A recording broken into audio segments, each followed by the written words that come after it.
Hey guys what's up, I hope you are all doing well. मेरा नाम विवेक कुमार है। मैं आप सभी का पीएससी जर्नी चैनल पर स्वागत करता हूँ। आज है 12 मार्च 2024, मंगलवार का दिन है। आई होप काफ़ी अच्छे से रिवीजन आप लोगों का करंट अफेयर का हो रहा होगा।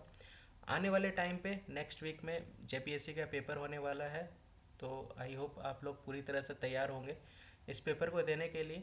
आज के दिन ही एडमिट कार्ड ऑब्वियसली लॉन्च हो मतलब डिक्लेयर कर दिया गया है सब जगह का, सब लोगों का। एक बार आप लोग चेक कर लीजिएगा किस किस जगह पे किनका किनका सेंटर दिया गया है, और टाइमली इस पेपर को ज़रूर अटैम्प्ट कीजिएगा। ठीक है, ऐसा नहीं कि पेपर के लिए फॉर्म भर दिए और पेपर ना दे ना दे जा करके। ठीक है, तो आइए स्टार्ट करते हैं आज का करंट अफेयर। सबसे पहला न्यूज़ यहाँ पे बेसिकली देख सकते हैं सीआईएसएफ डे को लेकर के है। तो ये सीआईएसएफ राइजिंग डे यानी स्थापना दिवस यहाँ पे, जो कि 10 मार्च को सेलिब्रेट किया जाता है हर साल, इसी को यहाँ पे मनाया गया है। ये अर्धसैनिक बल की स्थापना को लेकर के ये क्या करता है, ये ऑनर करता है, सम्मान देता है ये स्थापना दिवस जो है। और इसकी स्थापना जो है बेसिकली स्टार्ट जो की गई थी वो 1969 से इसको स्टार्ट की गई थी। 10 मार्च को सेलिब्रेट करना इसकी स्थापना। और ये आज के डेट में देखने को मिलेगा कि ये राष्ट्र का 55वां सीआईएसएफ राइजिंग डे जो है वो यहाँ पे सेलिब्रेट किया जा रहा है। ठीक है, स्थापना दिवस यहाँ पे मनाया जा रहा है। सीआईएसएफ किसके अंडर में आता है, तो ये होम अफेयर्स मिनिस्ट्री के अंदर में आपको देखने को मिलेगा, गृह मंत्रालय के अंतर्गत ये आपका आता है। और इसका अगर हेडक्वार्टर की बात करें तो इसका हेडक्वार्टर जो है वो नई दिल्ली में आपको देखने को मिलेगा। ठीक है, तो और ये सबसे बड़ी बात है कि सीआईएसएफ राइजिंग डे हर वर्ष 10 मार्च को यहाँ पे सेलिब्रेट किया जा रहा है, और इसको 6 भाग में इसको संगठित किया गया है। कौन कौन सा भाग है, नॉर्दर्न भाग, southern, western, eastern, north eastern, यहाँ पे आप देख सकते हैं। तो उत्तरी, दक्षिणी, पश्चिमी, पूर्वी, उत्तर पूर्वी, इन 6 संगठनों में बेसिकली इसको बांटा गया है। तो ये ध्यान रख सकते हैं। ठीक है,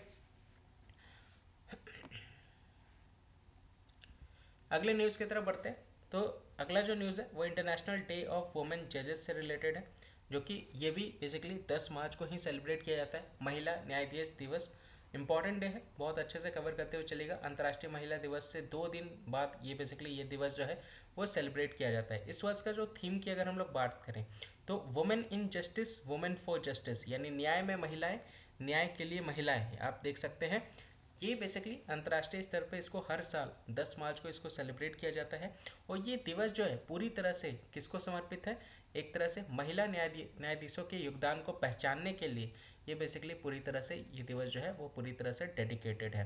एक तरह से यह दिन जो है वो लड़कियों और जो युवा महिलाओं को न्यायाधीश और सामुदायिक नेता बनने की इच्छा रखने के लिए सशक्त बनाता है, एम्पावर करता है, ये ध्यान रख सकते हैं। कम्युनिटी लीडर्स और जजेस बनने को लेकर के वुमेन को इंस्पायर करता है, एम्पावर करता है, सशक्त करता है, ये ध्यान रख सकते हैं। उसी को लेकर के ये आपका न्यूज़ है। चलिए मुझे बताइएगा कि नेक्स्ट आज के डेट में जो चीफ जस्टिस ऑफ इंडिया है DY चंद्रचूड़ जो कि हैं, तो आने वाले टाइम पे जो next chief justice of India होंगे वो कौन होंगे, क्या प्रिडिक्शंस आज के डेट में आपको देखने को मिल रहा है।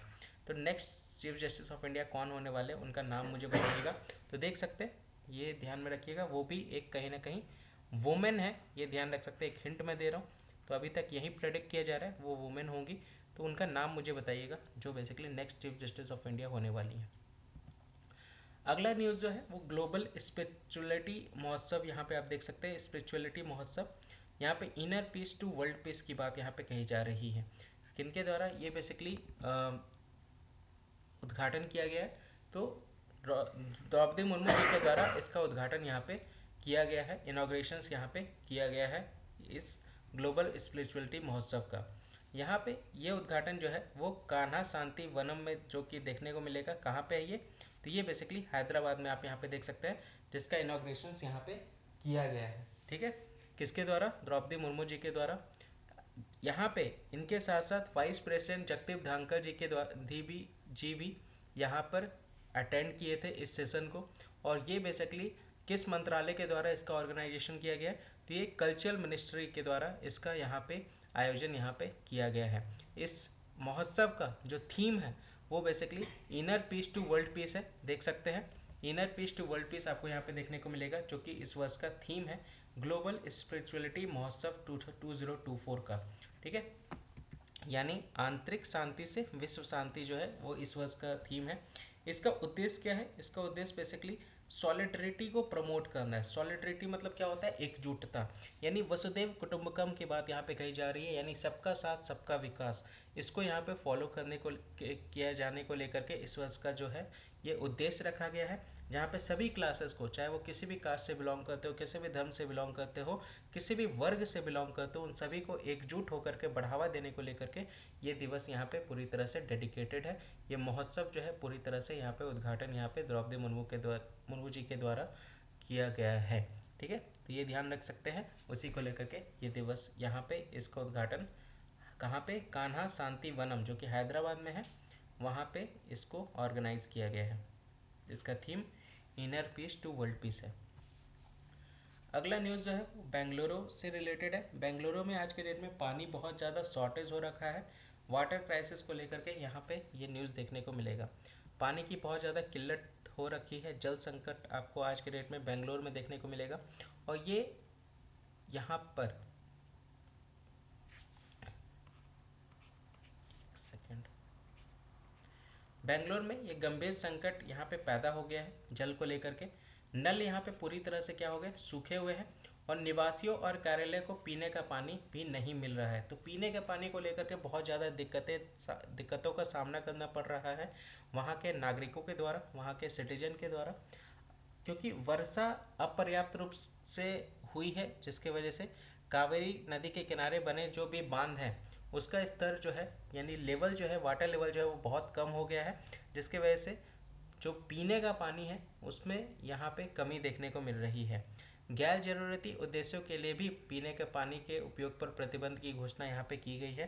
तो ये अभी तक का अपडेट आप यहाँ पे देख सकते हैं। पूरे कर्नाटका राज्य में ये देखने को मिलेगा, क्योंकि कर्नाटका राज्य से कावेरी नदी होकर के गुजरती है, और उसका वाटर लेवल आज के डेट में बहुत नीचे चला गया है, डाउन चला गया है, क्योंकि जो वर्षा है, जो रेन है, वो टाइमली हुआ नहीं है।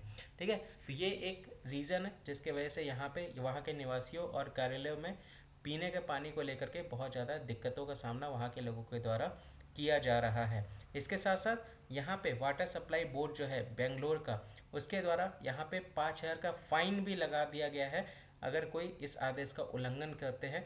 पीने के पानी का जो है बेसिकली, अगर किसी और चीज़ों पे अगर वो यूज़ कर रहे हैं, अगर वो ऐसे पाए गए तो उनके ऊपर 5,000 रुपये का जुर्माना जो है बेंगलोर वाटर सप्लाई बोर्ड के द्वारा लगा दिया गया है। ये ध्यान रख सकते हैं अगर उनके ऑर्डर का कोई उल्लंघन करता है तो। ठीक है, तो ये बेसिकली कर्नाटका का न्यूज़ है, देख सकते हैं। मैप की अगर हम लोग बात करें तो कौन कौन राज्य को ये बेसिकली राज्य जो है अपनी बाउंड्री शेयर कर रहा है, तो गोवा देख सकते हैं, महाराष्ट्र देख सकते हैं, तेलंगाना देख सकते हैं, आंध्र प्रदेश, तमिलनाडु, केरला। इन 6 राज्य जो है, 6 राज्यों के साथ ये अपना बाउंड्री यहाँ पे टच कर रहा है। बेंगलुरु की बात यहाँ पे कही जा रही है, तो यहाँ पे आप देख सकते हैं पूरा दक्षिणी कर्नाटका में ये आपको देखने को मिलेगा डिस्ट्रिक्ट, और ये साउथ वेस्ट इंडिया में कर्नाटका जो है वो लोकेटेड है। कैपिटल इसकी बेंगलुरु है। यहाँ के चीफ मिनिस्टर की बात करें तो सिद्धारमैया यहाँ पे आप देख सकते हैं। यहाँ के राज्य बट की बात करें तो इंडियन रोलर है, अब तो याद भी हो गया होगा कितनी बार मैंने ये बता दिया आप लोग को। डिस्ट्रिक्ट की बात करें तो 31 डिस्ट्रिक्ट यहाँ पे आप देख सकते हैं। और इसका फॉर्मेशन जो है, कब इसका गठन किया गया था कर्नाटका राज्य का, तो 1 नवंबर 1956 स्टेट रीऑर्गेनाइजेशन एक्ट के तहत, राज्य पुनर्गठन अधिनियम के तहत इसकी स्थापना 1 नवंबर 1956 को की गई थी। ठीक है, तो ये ध्यान रख सकते हैं। कैपिटल आज के डेट में बेंगलुरु देखने को मिलेगा, पहले इसको बेंगलोर के नाम से जाना जाता था। तो ये हाईटेक हब है पूरे ऑल ओवर इंडिया का। अगला न्यूज़ जो है वो इलेक्शन कमीशन से रिलेटेड है। इलेक्शन कमीशन, चलिए मुझे बताइएगा चुनाव आयोग के बारे में हमारे संविधान में किस अनुच्छेद में इसके बारे में बताया गया है। देखते हैं कितने लोग बता पाते हैं, कमेंट सेक्शन में इसका आंसर देते हुए चलिए। ठीक है, तो यहाँ पे जो इलेक्शन कमिश्नर थे अरुण गोयल, उनके द्वारा यहाँ पे रिज़ाइन कर दिया गया है लोकसभा पोल के पहले। अगर मैं इलेक्शन कमीशन के बारे में बात करूँ तो ये 3 मेंबर बॉडी होती है। कितने मेंबर बॉडी होती है, कितने बोर्ड में कितने मेंबर होते हैं? 3 होते हैं। सबसे ऊपर होते हैं चीफ इलेक्शन कमिश्नर, और इनके नीचे 2 और होते हैं इलेक्शन कमिश्नर। ठीक है, तो ये ध्यान रख सकते हैं। तो यहीं अभी जो अरुण गोयल थे उनके द्वारा अभी रिज़ाइन दे दिया गया है। 2024 के इलेक्शन के पहले इन्होंने इस्तीफ़ा दे दिया है। ठीक है, उसी से रिलेटेड ये आपका न्यूज़ है। और ये बेसिकली रिज़ाइन किसको देते हैं, तो ये रिज़ाइन बेसिकली प्रेसिडेंट को इनके द्वारा रिजाइन दिया जाता है। आधिकारिक तौर पर श्री गोयल का इस्तीफा यहाँ पे स्वीकार कर लिया गया है राष्ट्रपति मुर्मू जी के द्वारा। तो यहाँ से भी एक क्वेश्चन निकल के आता है कि इलेक्शन कमिश्नर के द्वारा जो रेजिग्नेशन दी जाती है, सौंपी जाती है, वो किसको सौंपी जाती है? तो प्रेसिडेंट को सौंपी जाती है, ये ध्यान रख सकते हैं। Election commissioner of body 3 member का बेसिकली ये सदस्यों का चुनाव आयोग जो है वो बनता है, जहाँ पे एक पोजीशन यहाँ पे ऑलरेडी वैकेंट था, एक पद यहाँ पे खाली था। एंड अब यहाँ पे देख सकते हैं ओनली चीफ इलेक्शन कमिश्नर जो कि राजीव कुमार है, वो इस पोल में अकेले यहाँ पे देखने को मिलेगा। टोटल 3 सदस्य हुआ करते थे, एक पोजीशन ऑलरेडी वैकेंट था, दूसरा पोजीशन पे भी यहाँ पे वैकेंट हो गया है। अब यहाँ पे 3 मेंबर बॉडी में सिंगल मेंबर अभी फिलहाल बचे हुए जो कि चीफ इलेक्शन कमिश्नर है राजीव कुमार, आज के डेट में चुनाव पैनल में अकेले बचे हुए हैं। किस अनुच्छेद में इसके बारे में देखिए, इसमें ऑलरेडी मेंशन है ऑलरेडी आपका आंसर 324 रूल नंबर 2 के अंतर्गत हमारे संविधान के में इसके बारे में बताया गया है। प्रेसिडेंट ऑफ इंडिया जो है एक तरह से चुनाव आयुक्त को, मुख्य चुनाव आयुक्त को और चुनाव आयुक्त की नियुक्ति करने का अधिकार जो है प्रेसिडेंट के पास होता है। देखिए इनको अपॉइंट करने का पावर जो होता है कौन करता है? यहाँ से भी एक क्वेश्चन निकल के आता है कि मुख्य चुनाव आयुक्त यानी चीफ इलेक्शन कमिश्नर और चुनाव आयुक्त इनको किनके द्वारा अपॉइंट किया जाता है? तो प्रेसिडेंट के द्वारा अपॉइंट किया जाता है। और दूसरा क्वेश्चन ये बनता है कि मुख्य चुनाव आयुक्त यानी चीफ इलेक्शन कमिश्नर और इलेक्शन कमिश्नर यानी चुनाव आयुक्त ये रेजिग्नेशन किसको देते हैं? तो ये भी जो रेजिग्नेशन देने की जो पावर है ये प्रेसिडेंट को सौंपते हैं। अपना जो रेजिग्नेशन देते हैं, इस्तीफा जो देते हैं, वो कौन इनका स्वीकार करता है, इनको ये देते हैं? तो ये राष्ट्रपति को देते हैं। तो दोनों केस में ये ध्यान रखिएगा, दोनों केस में आंसर जो होगा वो प्रेसिडेंट होगा। किस अनुच्छेद के तहत? तो अनुच्छेद 324 के तहत, ये ध्यान रख सकते हैं। राष्ट्रपति के द्वारा 3 मेंबर बॉडी को यहाँ पे अपॉइंट किया जाता है। अगला न्यूज़ जो है बेसिकली अरुणाचल प्रदेश से रिलेटेड है, और ये अरुणाचल प्रदेश में ईटानगर से रिलेटेड है। बाइलैंड टनल की बात यहाँ पे कही जा रही है, जो कि सबसे लंबा यहाँ पे सुरंग का यहाँ पे उद्घाटन किया गया है। किसके द्वारा? पीएम मोदी जी के द्वारा। कहाँ पे? अरुणाचल प्रदेश में। किस जगह पे? ईटानगर में आपको यहाँ देखने को मिलेगा। तो यहाँ पे सेला टनल का यहाँ पे उद्घाटन यहाँ पे मोदी जी के द्वारा किया गया है। ठीक है, सेला टनल जो है इसका जो नींव रखा गया था, शिलान्यास जो हुआ था वो बेसिकली 2019 में रखा गया था। और ये दुनिया का सबसे बड़ा यहाँ पे लंबी बाइलेन सुरंग यहाँ पे आप देख सकते हैं, जो 13,000 फीट पर है, आप देखने को मिलेगा। और यहाँ पे 2 टनल जनरली आप देख सकते हैं। ठीक है, एक आपका लिंक रोड भी इसके अंदर में है। इसका उद्देश्य क्या है? इसका उद्देश्य बेसिकली तवांग क्षेत्र को हर मौसम में कनेक्टिविटी प्रदान करना है। तवांग क्षेत्र में जब बेसिकली जब रेनी सीजन रहता था तो यहाँ तक पहुँचना एक तरह से बहुत मुश्किल हो जाता था तवांग क्षेत्र में। तो उस कनेक्टिविटी को हर मौसम में बरकरार रखने को लेकर के ये यहाँ पे सुरंग का निर्माण यहाँ पे किया गया, जिसका शिलान्यास जो है वो 2019 को रखा गया था और अब जा कर के ये कंप्लीट हुआ है। और इसका इनॉग्रेशन जो है, उद्घाटन जो है यहाँ पे मोदी जी के द्वारा किया गया है। कहाँ पे ये लोकेटेड है? तो ये बेसिकली ईटानगर में लोकेटेड है। बहुत सारे प्रोजेक्ट्स का यहाँ पे इसके साथ साथ शिलान्यास भी रखा गया है, जिसकी लागत जो आने वाली है वो बेसिकली 55,600 करोड़ रुपए की लागत आपको देखने को मिलेगा।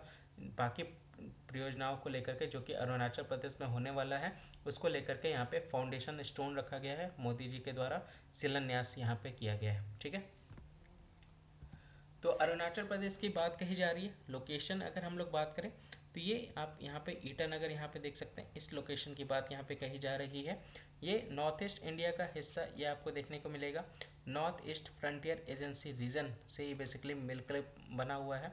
कहाँ से बना है? तो North East Frontier Agency region से ये बेसिकली बना है। इसको राज्य का दर्जा जो है वो 20 फरवरी 1987 को दिया गया था, ये ध्यान रख सकते हैं। इसका सबसे बड़ा शहर और कैपिटल की अगर बात करें तो ईटानगर है। और ये अपने बाउंड्री को किस किस राज्यों के साथ शेयर करता है? तो असम और नागालैंड के साथ ये आपको देखने को मिलेगा, ये अपनी बाउंड्री को शेयर करते हैं। चीफ मिनिस्टर की बात करें तो पेमा खांडू जी यहाँ के मुख्यमंत्री हैं। राज्य पक्षी की बात करें तो हॉर्नबिल है। टोटल 26 जिला हैं यहाँ के। फूल की बात करें तो फॉक्सटेल ऑर्चिड है। और इस राज्य का राज्य के रूप में बेसिकली ये स्टेट के रूप में इनका जो गठन किया गया है वो 20 फरवरी 1987 को किया गया है, ये ध्यान रख सकते हैं। ठीक है, तो इसी से रिलेटेड पूरा न्यूज़ था, ध्यान रखिएगा। अगला न्यूज़ यहाँ पे वुमेंस डे से रिलेटेड है। आप देख सकते हैं वुमेंस डे स्पेशल में बहुत सारे महिला जो है जो आज के डेट में महत्वपूर्ण रोल यहाँ पे मीडिया के क्षेत्र में, आर्ट के क्षेत्र में और इंटरटेनमेंट के क्षेत्र में बहुत इंपॉर्टेंट रोल प्ले की हैं। तो उन महिलाओं के बारे में यहाँ पे हम जानेंगे।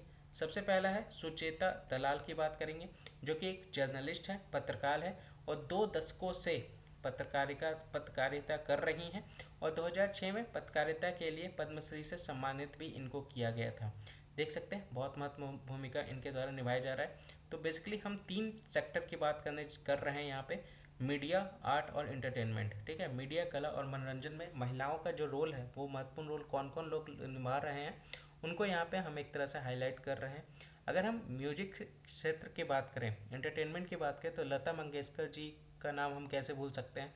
वो एक क्या थी, एक प्लेबैक सिंगर के रूप में उनको भारत रत्न पुरस्कार यहाँ पे दिया गया है, जो कि 2001 में उनको दिया गया था। तो वो भी एक बहुत महत्वपूर्ण रोल प्ले की हैं प्लेबैक सिंगर के रोल में। मंगल बाई थामबुराती की अगर हम लोग बात करें, तो वो भी एक तरह की क्या थी, एक पेंटर थी। वो महिलाओं और बच्चों के चित्रण के लिए बेसिकली जानी जाती थी और बहुत ज़्यादा विख्यात है, याद रखिएगा इनका नाम। मंगलबाई थामबुराती की बात यहाँ पे कही जा रही है। इसके साथ साथ सुधा चंद्रन की भी बात यहाँ पे कही जा रही है, जो कि एक भारतनाट्यम डांसर थी। ठीक है, भारतनाट्यम डांसर है, ये याद ध्यान रख सकते हैं, जिनके द्वारा नेशनल फिल्म फेयर अवार्ड और फिल्म मयूरी के लिए इनको नेशनल फिल्म फेयर अवार्ड यहाँ पे दिया गया है। देख सकते हैं इसी चीज़ को लेकर के ये भी विख्यात है। तो वुमेंस डे स्पेशल में ये कुछ महिलाएं हैं जिनको लेकर के मीडिया, आर्ट और इंटरटेनमेंट सेक्टर में इन्होंने अपना एक बहुत महत्वपूर्ण रोल प्ले किया है और इसी के लिए इनको यहाँ पे इनके बारे में हम जान रहे हैं। अगला अगर हम बात करें तो जल शक्ति मिनिस्ट्री के द्वारा यहाँ पे जल शक्ति अभियान यहाँ पे लॉन्च किया गया। कैच द रेन की बात कही जा रही है, यानी रेन वाटर हार्वेस्टिंग की बात यहाँ पे कही जा रही है, जिसका विषय इस वर्ष का आपको देखने को मिलेगा नारी शक्ति से जल शक्ति। ठीक है, हर वर्ष इसको 9 मार्च 2024 को यहाँ पे सेलिब्रेट किया जाता है। संसद मार्ग में बेसिकली इसके बारे में बताया गया है, जो कि जिसका ऑर्गेनाइजेशन मिनिस्ट्री ऑफ जल शक्ति के द्वारा किया गया है। ठीक है, तो यहाँ पे अभी फिलहाल अभियान जो है जल शक्ति अभियान यहाँ पे लॉन्च किया गया है कैच द रेन 2024 को लेकर के। यहाँ पे गजेंद्र सिंह शेखावत के द्वारा, जो कि 5वां संस्करण आपको यहाँ पे देखने को मिलेगा जल शक्ति अभियान का, कैच द रेन, उसको यहाँ पे लॉन्च किया गया है। इसकी थीम क्या है, विषय की अगर हम लोग बात करें तो नारी शक्ति से जल शक्ति विषय पर बेसिकली यह अभियान जो है वो आधारित है, जल संरक्षण को लेकर के। और इसका प्रबंधन में महिलाओं की महत्वपूर्ण भूमिका को यहाँ पे रेखांकित करने की बात यहाँ पे कही जा रही है, यानी महिलाओं के द्वारा जो इम्पोर्टेंट रोल प्ले किया जा रहा है वाटर कंजर्वेशन को लेकर के, वाटर मैनेजमेंट को लेकर के, उसको यहाँ पे हाईलाइट किया जा रहा है इस अभियान के माध्यम से। इसकी बेसिकली लॉन्च की अगर हम लोग बात करें तो ये जो लॉन्च किया गया है ये 2 डिपार्टमेंट के सहयोग से लॉन्च किया गया है। पहला डिपार्टमेंट की बात करें तो ड्रिंकिंग वाटर डिपार्टमेंट की बात यहाँ पे कही जा रही है और सैनिटेशन डिपार्टमेंट की बात यहाँ पे कही जा रही है। पेयजल एवं स्वच्छता विभाग के सहयोग से इसको लॉन्च किया गया है, ये ध्यान रख सकते हैं। ये जो अभियान है इसका उद्देश्य की अगर हम लोग बात करें तो एक तरह से हमें क्या करना है, हमें अवेयरनेस को फैलाना है और एक तरह से प्रमोट करना है सस्टेनेबल वाटर प्रैक्टिसेस को लेकर के, जागरूकता बढ़ाना है और टिकाऊ जल प्रथाओं को यहाँ पे बढ़ावा देना है। ये उद्देश्य है इस अभियान का, ये ध्यान रख सकते हैं। ठीक है, अगला अगर हम लोग बात करें तो मोबाइल फ़ोन मैन्युफैक्चरर की बात कही जा रही है, जिसमें भारत जो है दुनिया का number 2 second largest mobile phone manufacturer के अंतर्गत आता है। दुनिया का दूसरा सबसे बड़ा देश देखने को मिलेगा जो मोबाइल फ़ोन का मैन्युफैक्चरर है, उत्पादक है, ये ध्यान रख सकते हैं।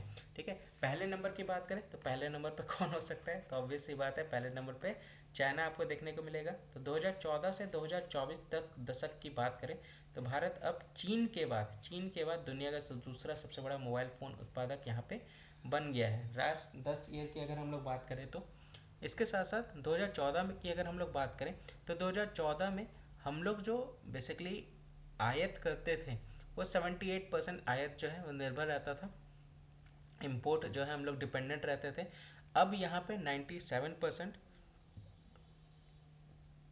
आत्मनिर्भरता पे ये पूरी तरह से कन्वर्ट हो गया है। ठीक है, 78% हम इम्पोर्ट करते थे 2014 में, लेकिन अब 97% हम जो है सेल्फ सफिशिएंसी पे डिपेंड करते हैं, आत्मनिर्भर हो चुके हैं, ये ध्यान रख सकते हैं। सिर्फ 3% मोबाइल फ़ोन ऐसे हैं जिसको यहाँ पे भारत के द्वारा क्या किया जाता है, इंपोर्ट किया जाता है, ये ध्यान रख सकते हैं।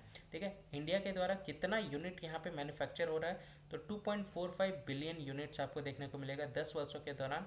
2.4 बिलियन यूनिट के लक्ष्य के मुकाबले 2.45 बिलियन यूनिट मोबाइल फ़ोन का यहाँ पे उत्पादन यहाँ पे हमारे द्वारा किया गया है, देख सकते हैं।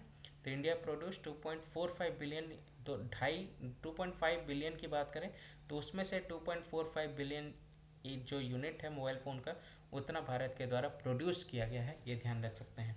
मतलब 0.05 आपका बिलियन यूनिट बस हम लोग इसको क्या कर रहे हैं, इंपोर्ट कर रहे हैं। यानी 3% अगर हम लोग बात करें परसेंटेज की, अगर हम लोग बात करें तो सिर्फ 3% मोबाइल फ़ोन हम लोग क्या कर रहे हैं, इंपोर्ट कर रहे हैं, ये ध्यान रख सकते हैं। ठीक है, तो इंडिया चाइना के बाद दूसरा सबसे बड़ा देश बन गया है लास्ट 10 ईयर्स की अगर हम लोग बात करें तो, largest producer of mobile phones का, ये ध्यान रखिएगा।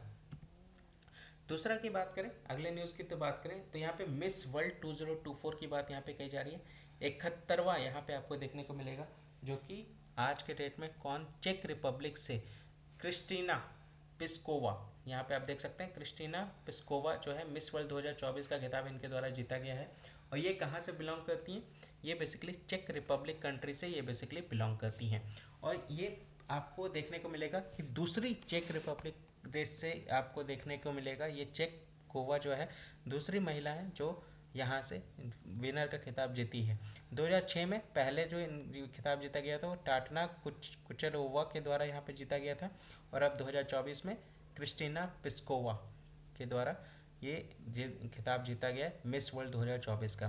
पहली रनर अप की बात करें, यानी जो फर्स्ट आने आने से चूक गई, यानी जो दूसरे नंबर पे आई है, वो है यास्मीना जाइटोन, लेबनान से जो बेसिकली बिलोंग करती है, लेबनान कंट्री से। और यहाँ पे अगर हम लोग बात करें, इसको होस्ट किसके द्वारा किया गया था, भारत, जिसने 28 वर्षों के बाद इस कार्यक्रम की मेज़बानी की थी। प्रतिनिधित्व तो यहाँ पे किसके द्वारा किया गया था, रिप्रेजेंट किसके द्वारा किया गया था, तो सिन्नी शेट्टी, देख सकते हैं। अब तक अगर हम इंडिया की बात करें तो इंडिया अब तक 6 बार खिताब ये जीत चुकी है। 1966 की बात करें तो रीता फरिया यहाँ पे आप देख सकते हैं जिनके द्वारा जीता गया था ये खिताब। Aishwarya Rai miss world 1994, Diana hidden 1997, युक्ता मुखे 1999, प्रियंका चोपड़ा 2000 एंड मानुषी चिल्लर 2017। देख सकते हैं 6 बार खिताब जो है मिस वर्ल्ड का इंडिया के द्वारा यहाँ पे जीता जा चुका है, तो ये ध्यान में रख सकते हैं। ठीक है, आगे बढ़ते हैं। यहाँ पे फ्री ट्रेड एग्रीमेंट की बात यहाँ पे कही जा रही है। इंडिया और इकोनॉमिक फ्री ट्रेड एग्रीमेंट जो है वो यहाँ पे सेरेमनी आपको देखने को मिलेगा। 10 मार्च को ये हुआ है बेसिकली भारत मंडपम, जो कि न्यू दिल्ली में आप देख सकते हैं। पीयूष गोयल आपको यहाँ पे देखने को मिलेंगे। ठीक है, तो यहाँ पे फ्री ट्रेड एग्रीमेंट जो है वो कितना बिलियन डॉलर का यहाँ पे हुआ है, तो यहाँ पे 100 बिलियन डॉलर का यहाँ पे भारत के साथ ये समझौते पर हस्ताक्षर किया गया है यूरोपियन EFTA ब्लॉक के साथ। ठीक है, 100 अरब डॉलर की बात यहाँ पे कही जा रही है। और एक ये बेसिकली 4 यूरोपियन स्टेट्स के साथ बेसिकली ये समझौता जो है वो यहाँ पे हस्ताक्षर किए गए हैं। आइसलैंड हो गया, लिचटेंस्टीन हो गई, नॉर्वे हो गया और स्विट्जरलैंड हो गया। ये 4 देश हैं, यूरोपीय देश इसमें अंतर्गत शामिल हैं। और यहाँ पे EFTA ने अगले 15 वर्षों में भारत में प्रत्यक्ष विदेशी निवेश का भंडार 100 अरब डॉलर तक बढ़ाने के लिए निवेश को बढ़ावा देने की प्रतिबद्धता यहाँ पे जताई है। तो अगले 15 साल के लिए अपनी इन्वेस्टमेंट को इंक्रीज करने के लिए फॉरेन डायरेक्ट इन्वेस्टमेंट में 100 बिलियन डॉलर का यहाँ पे इन्वेस्टमेंट यहाँ पे इंडिया में किया जा रहा है EFTA के द्वारा। ठीक है, ठीक है, तो ये ध्यान रख सकते हैं। लास्ट 2 ईयर्स की अगर हम लोग बात करें तो इंडिया ने यहाँ पे ट्रेड एग्रीमेंट को यहाँ पे साइन किया है, किसके साथ, ऑस्ट्रेलिया और UAE के साथ, ये ध्यान रख सकते हैं। ठीक है, तो उसी से रिलेटेड न्यूज़ है। 100 बिलियन डॉलर का यहाँ पे फ्री ट्रेड एग्रीमेंट यहाँ पे साइन किया गया है EFT के द्वारा, यूरोपियन फ्री ट्रेड एग्रीमेंट। यहाँ पे आप देख सकते हैं इन्वेस्टमेंट को यहाँ पे प्रमोट किया जाएगा, स्टॉक को बढ़ा करके फॉरेन डायरेक्ट इन्वेस्टमेंट के थ्रू 100 बिलियन डॉलर का यहाँ पे इन्वेस्टमेंट इंडिया में यहाँ पे किया जाएगा अगले 15 साल में यूरोपियन फ्री ट्रेड एग्रीमेंट के तहत। अगला यहाँ पे आप देख सकते हैं न्यूज़ जो है, मातृ वंदना योजना छत्तीसगढ़ में, जिसको यहाँ पे लॉन्च किया गया है मोदी जी के द्वारा, उसी से रिलेटेड यहाँ पे ये न्यूज़ है, जिसकी इस योजना की शुरुआत यहाँ पे की गई है छत्तीसगढ़ में। यहाँ पे बेसिकली वित्तीय सहायता 1000 रुपये पर मंथ यहाँ पे दिया जाएगा किसका, मैरिड वुमेन को इस राज्य की, ये ध्यान रख सकते हैं, जिसकी उम्र 21 साल के ऊपर है 1 जनवरी 2024 से। ठीक है, विडोज हो गई, डाइवोर्स हो गई या डिजर्टेड मैन हो गई, विधवा, तलाकशुदा और प्रत्यक्ता महिलाएं भी इस योजना के लिए पात्र होंगी, ये ध्यान रख सकते हैं। इस योजना से लगभग 70 लाख महिला जो है वो लाभ उनको मिलेगा। ठीक है, इसी तरह से ये जो इसी तरह से रिलेटेड एक स्कीम मध्य प्रदेश के द्वारा लॉन्च किया गया है और दिल्ली के द्वारा लॉन्च किया गया है, दिल्ली सरकार के द्वारा। नाम बताइए तो उस स्कीम का नाम क्या है।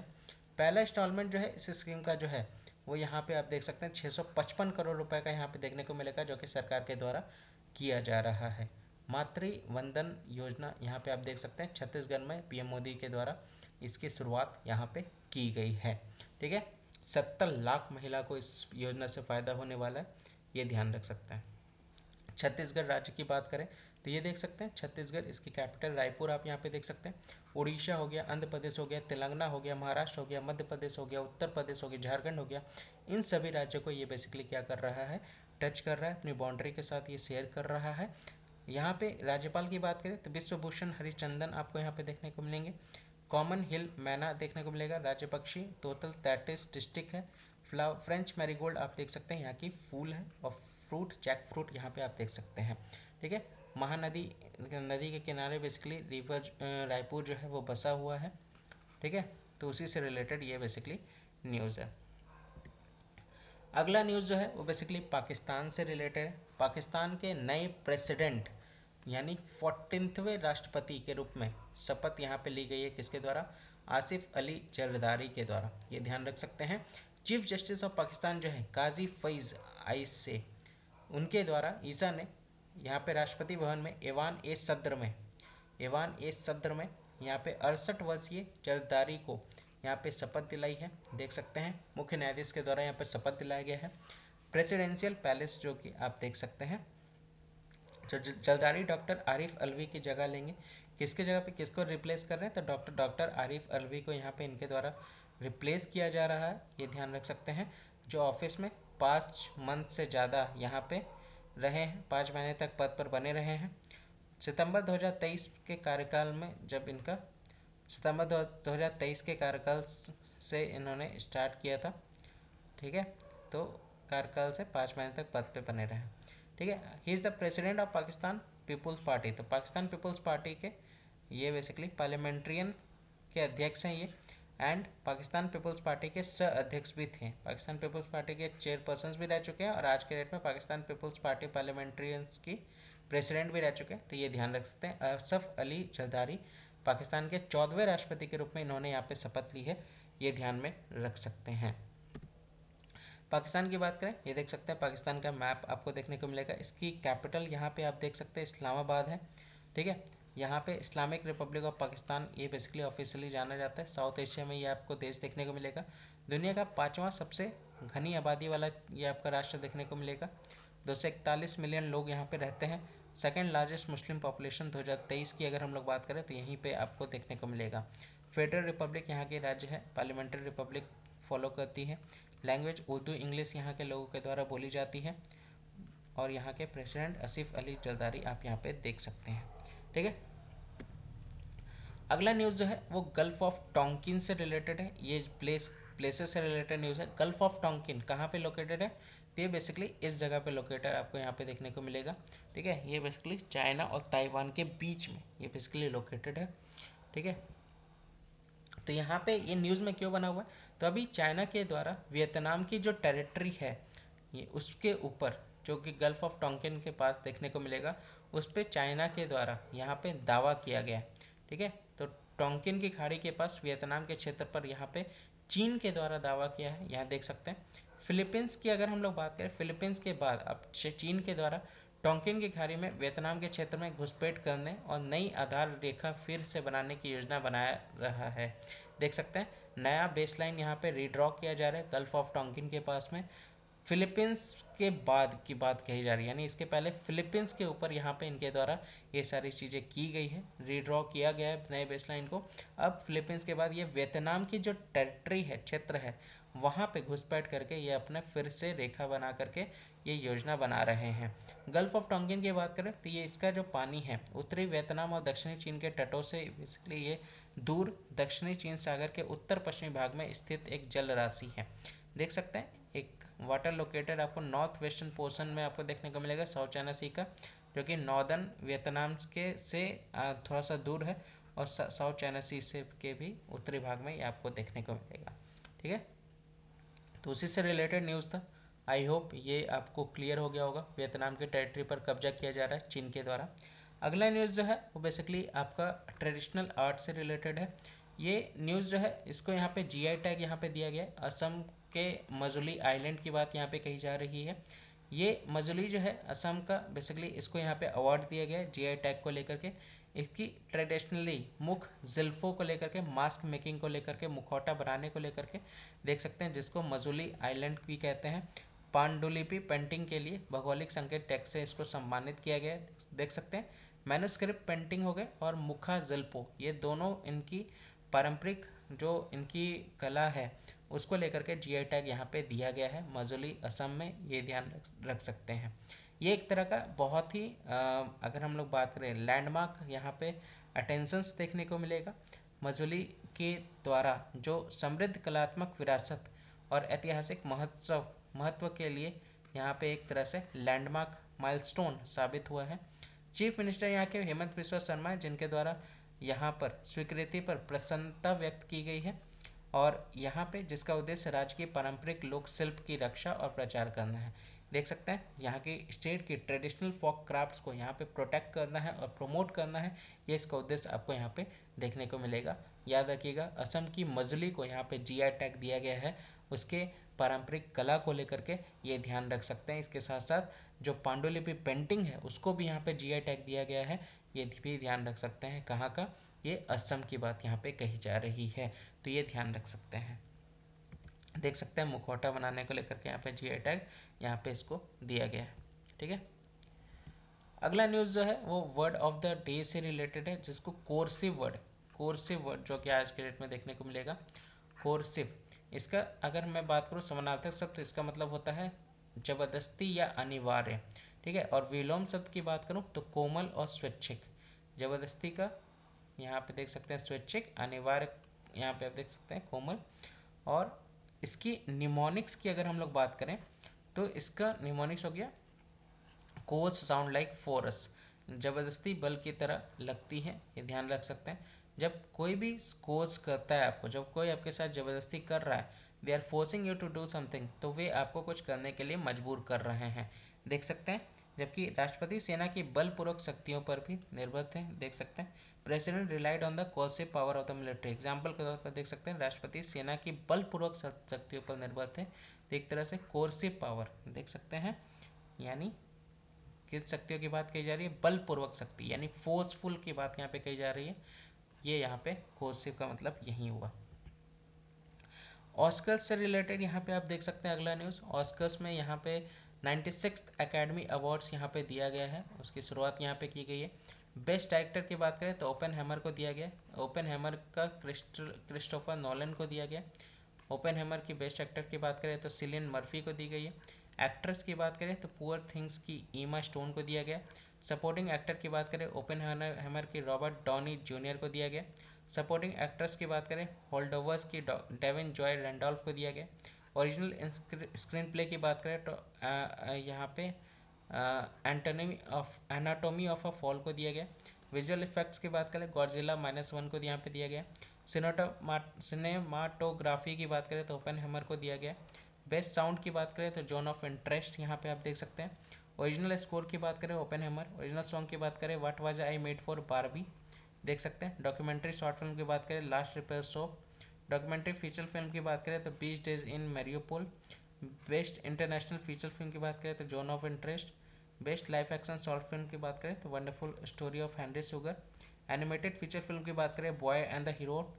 एनिमेटेड शॉर्ट फिल्म की बात करें तो वार इज़ ओवर। तो ये सारे को यहाँ पे ऑस्कर यहाँ पे दिया गया, देख सकते हैं। तो एक बार ज़रूर इसको रीड आउट कीजिएगा, 2-3 बार रीड आउट कीजिएगा, आपको ध्यान आ जाएगा किस किस को क्या क्या अवार्ड यहाँ पे दिए गए हैं। इंपॉर्टेंट है अपकमिंग एग्जाम्स को लेकर के, ये ध्यान रखते हुए चलिएगा, अच्छे से रिवाइज करते हुए चलिए। अगला न्यूज़ बेसिकली यहाँ पे जो है वो यहाँ पे राउटर से रिलेटेड है, देख सकते हैं। स्वदेशी हाई स्पीड राउटर जो है बेंगलुरु में यहाँ पे लॉन्च किया गया है, देख सकते हैं। किसके द्वारा? अश्विनी वैष्णव जी के द्वारा यहाँ पे इसको लॉन्च किया जा रहा है, ये ध्यान रखिएगा। ये इंडिया का सबसे तेज स्वदेशी रूप से विकसित यहाँ पे MPLS राउटर है। कहाँ पे इसको लॉन्च किया गया? तो बेंगलुरु में किया गया है। एक तरह से डिजिटल बुनियादी ढांचों को ये क्या करता है? बढ़ावा देता है। इसकी स्पीड की बात करें तो 2.4 Tbps स्पीड यहाँ पे राउटर का देखने को मिलेगा, ठीक है, जो यहाँ पे आत्मनिर्भरता और तकनीकी नवाचार की दिशा में भारत की प्रगति को क्या कर रहा है? रेखांकित कर रहा है, ये ध्यान रख सकते हैं। ये डेवलप किसके द्वारा किया गया? तो निवेटी सिस्टम के द्वारा इसको डेवलप किया गया है। किसके सहयोग से? तो डिपार्टमेंट ऑफ टेलीकॉम एंड सीडोट की बात यहाँ पे कही जा रही है। तो सीडीओटी के सहयोग से निवेटी सिस्टम द्वारा इसको विकसित किया गया है।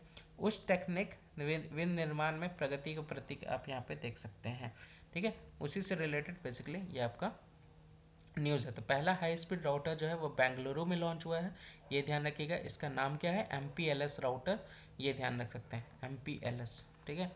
तो उसी से रिलेटेड न्यूज़ है। आई होप ये सारे न्यूज़ आपको बहुत अच्छे से कवर हुए होंगे। अब बढ़ते हैं क्वेश्चंस के तरफ। Are you ready? अच्छे से रिवाइज कीजिए, साहस बरकरार रखिए। ये सीरीज़ का नाम साहस इसलिए रखा है क्योंकि आप सभी लोगों के अंदर साहस होना बहुत ज़्यादा ज़रूरी है, करेज होना बहुत ज़्यादा ज़रूरी है, इसके साथ साथ पेशेंस होना बहुत ज़्यादा ज़रूरी है, क्योंकि ये एग्ज़ाम जो है वो बहुत ज़्यादा इंपॉर्टेंट है। इसमें आपको थिंकिंग पावर बढ़ाने के लिए आपको एनालाइजिंग पावर करना बहुत ज़्यादा ज़रूरी है, सोचना बहुत ज़्यादा ज़रूरी है। तो अगर किसी भी आंसर का क्वेश्चंस नहीं आ रहा है या नहीं पढ़ा है मैंने, थोड़ा सा गूगल कीजिएगा, रिसर्च कीजिएगा, उसके बाद आंसर मुझे कमेंट सेक्शन में सबका चाहिए। एफर्ट्स लगाइए हर क्वेश्चंस को लेकर के, ठीक है। तो पहले क्वेश्चंस की बात करें, बहुत ध्यान बारीकी से समझिए क्वेश्चंस को। तो हाल ही में समाचारों में देखा गया पोषण पखवाड़ा, बताया कि नहीं बताया इसके बारे में? पढ़ाया आप लोग को। किस मंत्रालय के द्वारा इसको आयोजित किया गया था, ये मुझे बताइएगा।